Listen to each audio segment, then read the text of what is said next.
The Cardinal Health Hippo Anterior Hip Drape is used for the protection of patients during anterior hip surgeries. This drape offers a streamlined draping practice and can be used on multiple styles of surgical tables, including fracture tables. This video will guide you through the Hippo Anterior Drape application process. Begin unfolding the drape. Locate the two peel and stick instrument pouches in the first fold. Set them aside on the back table. Next, find the indicator stamps indicating placement for the right or left hip and turn the drape accordingly.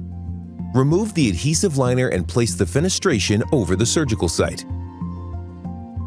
The large 10-inch by 20-inch window gives full access to the surgical site.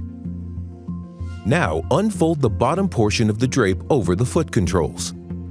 The clear foot panel gives visibility to the limbs and foot controls.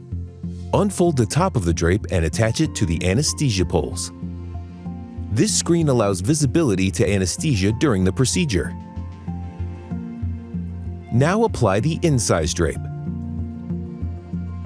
Finally, peel the adhesive and attach the instrument pouches to meet your surgical needs. You are ready to move forward with the procedure. For additional information about the Hippo Anterior Hip Drape, please contact your Cardinal Health sales representative or visit cardinalhealth.com/hip-o-drape.